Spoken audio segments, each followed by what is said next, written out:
आज की क्लास में हमारा माइक्रोसॉफ्ट वर्ड के अंदर होम टैब में स्टाइल वाला टॉपिक रहेगा और एडिटिंग वाला। इसके बाद हमारा होम टैब पूरा कम्प्लीटली फिनिश हो जाएगा। देन इसके बाद हम कुछ असाइनमेंट देखेंगे, कैसे प्रैक्टिकली इन होम टैब्स की जो कमांड्स हमने सीखी हैं उसकी हेल्प से हम प्रैक्टिकली वर्क करेंगे।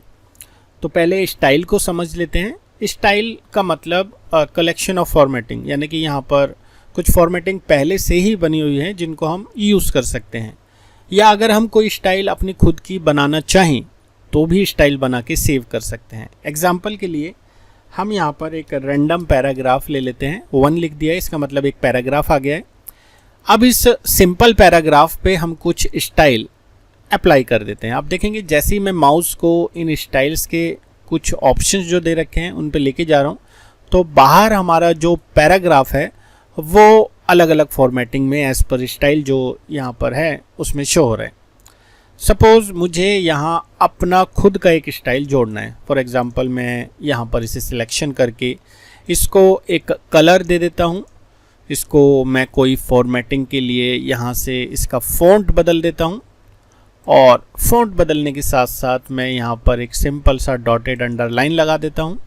इसका थोड़ा सा साइज़ इंक्रीज़ कर देता हूँ, इसका अलाइनमेंट सेंटर कर देता हूँ, इसको बॉर्डर कर देता हूँ, जो भी आपको स्टाइल चाहिए, या मैं इसको कोई शेड दे देता हूँ। सपोज़ मैंने ये एक स्टाइल अपना खुद का क्रिएट करना है, तो जैसे ही आप स्टाइल के ऑप्शन पे जाएंगे यहाँ आपको एक कमांड पे क्लिक करना है, क्रिएट अ स्टाइल। अब सपोज़ मैंने यहाँ पर इसको नाम दे दिया मनोज, मैं अपना ही नाम दे देता हूँ मनोज स्टाइल, देन ओके। तो आप देखेंगे ऊपर की तरफ वो स्टाइल ऐड हो चुकी है। सपोज़ मैं यहाँ पर इसे क्लियर फॉर्मेटिंग कर देता हूँ, यानी कि मेरा जो टेक्स्ट है वो सिंपल पहले जैसा हो गया है। तो जितने भी यहाँ पर स्टाइल हैं, क्योंकि मेरा बनाया हुआ स्टाइल यहाँ पे आ चुका है, अब जैसे ही हम इस पर क्लिक करेंगे तो जो हमने फॉर्मेटिंग की थी जब हमने स्टाइल सेव किया था उस टाइम की जो भी फॉर्मेटिंग है वो इस नाम में सेव हो चुकी है। तो सिंपली हम चाहें तो कोई भी फॉर्मेटिंग यहाँ पे कर सकते हैं और अप्लाई स्टाइल से यहाँ पर इसको स्टाइल्स को अप्लाई कर सकते हैं। तो यहाँ पर हम नाम इसका नॉर्मली जो भी यहाँ पर आप देख रहे हैं ऊपर, यहाँ पर भी उनका कॉम्बो बॉक्स में पूरी डिटेल्स आ जाएगी। इस तरीके से हम स्टाइल्स को यहाँ पर लगा सकते हैं। तो हमारा स्टाइल ऑलरेडी ऊपर सेव है, या हम इसको हटाना चाहें या इसको मॉडिफाई करना चाहें। सपोज़ मुझे कलर में चेंजेस करना है तो राइट क्लिक करते हुए मॉडिफाई पे जाना है। आपको क्या कलर रखना है, क्या इसका बैकग्राउंड कलर रखना है, क्या इसका फ़ॉन्ट रखना है, साइज़ क्या रखना है, अंडरलाइन हटाना चाहते हैं, वो सारी सेटिंग्स को आप मॉडिफाई कर सकते हैं। और अगर इस फॉर्मेटिंग को यहाँ से हटाना है, इस स्टाइल को यहाँ से हटाना है, तो राइट क्लिक करके आप रिमूव फ्रॉम स्टाइल गैलरी से हटा सकते हैं। नाम बदलना चाहें, मॉडिफाई करना चाहें, ये सब काम हम यहाँ पर बनी हुई स्टाइल से कर सकते हैं। अब बारी आती है हमारे एडिटिंग ऑप्शन में फाइंड, रिप्लेस एंड सिलेक्शन की। तो कंट्रोल N से हम यहाँ पर एक नया पेज ले लेते हैं और रैंडम से यहाँ पर एक पैराग्राफ ले लेते हैं। 5 पैराग्राफ हमारे यहाँ पे शो हो रहे हैं। अब हमें करना क्या है, सपोज़ मैं फाइंड पे जा रहा हूँ और यहाँ नेविगेशन में मैंने लिखा दी वर्ड। तो आप देखेंगे बाहर जहाँ जहाँ दी वर्ड है वो हाईलाइट हो रहा है, बट अदर के साथ भी दी वर्ड आ रहा है, थीम में भी दी वर्ड आ रहा है। तो ये चीज़ हम नहीं चाहते कि हमारा कि जो वर्ड है वो किसी के साथ मिल के आए। हम चाहते हैं एग्जैक्टली हमारा वही वर्ड आए जो हम इस बॉक्स में डालें। तो फाइंड के नीचे ही एक ऑप्शन है एडवांस फाइंड। आपको मोर पे जाते हुए इसका फाइंड वोल वर्ड ओनली को टिक करना होगा एंड वापस से इसको फाइंड करना होगा। तब आपको यहाँ पर सिर्फ वही वर्ड दिखाई देंगे जो ओनली दी वर्ड में आ रहे हैं। आप चाहें तो केसेस को भी ऑन कर सकते हैं। केसेस ऑन करने से क्या होगा कि सिर्फ आपके वही वर्ड हाईलाइट होंगे जो स्मॉल लेटर में दी में लिखे हैं। सपोज़ मैं यहाँ पर कैपिटल लेटर में दी वर्ड डाल देता हूँ, तो क्लियर फॉर्मेटिंग करने के बाद यहाँ पर कोई दी वर्ड हमारा कैपिटल लेटर में नहीं है तो वो शो नहीं होगा।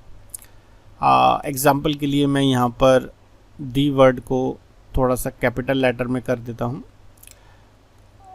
यहाँ पर जैसे ये कैपिटल में डाल दिया मैंने। अब मैं फाइंड पे जा रहा हूँ एंड THE दी वर्ड मैंने डाला। अब देखेंगे सिर्फ वही वर्ड दिख रहा है जो कैपिटल लेटर में T आपको मैच कर रहा है।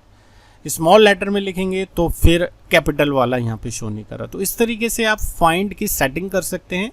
कहाँ जाना होगा आपको? एडवांस फाइंड के अंदर। और आप चाहते हैं कि सिमिलर भी आए, स्मॉल केस, बड़ा केस, कैसा भी हो वो सब आए, तो आप इसकी सेटिंग को ऑफ कर दीजिए। फिर आपका सारा मिक्सअप होके वो सर्चिंग यहाँ पर करेगा।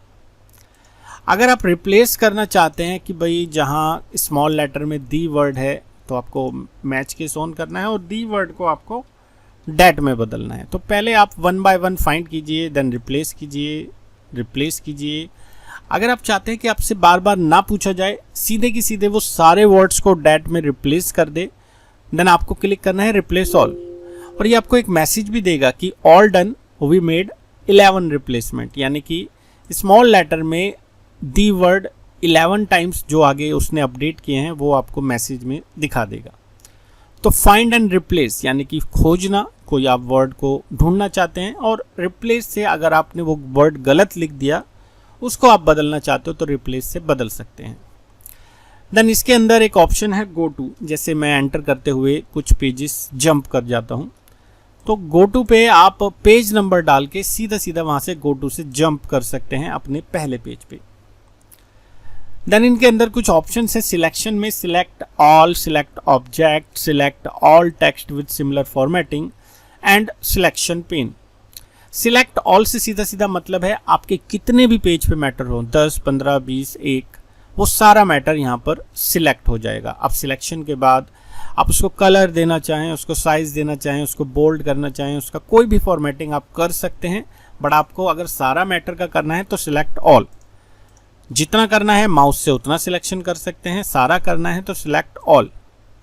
बट मान लीजिए हमने कुछ यहाँ से पर्टिकुलर किसी वर्ड को यहाँ से फॉर्मेटिंग दे दी और हम चाहते हैं कि जो हम फॉर्मेटिंग कर रहे हैं सिर्फ वही सिलेक्शन हो, तो आपका कर्सर होना चाहिए उस जगह जहाँ आपने फॉर्मेटिंग की है। जैसे रेड वाली जगह पे मैंने कर्सर रखा और चला गया select all text with similar formatting, तो आपका जो सिलेक्शन रहेगा वो वही होगा जो आपने फॉर्मेटिंग की है। आप चाहें तो बाद में उसका कलर, उसका साइज़, पर्टिकुलर वही सिलेक्शन का आप साइज़, फॉन्ट्स, फॉर्मेटिंग कुछ भी चेंज करना चाहें कर सकते हैं।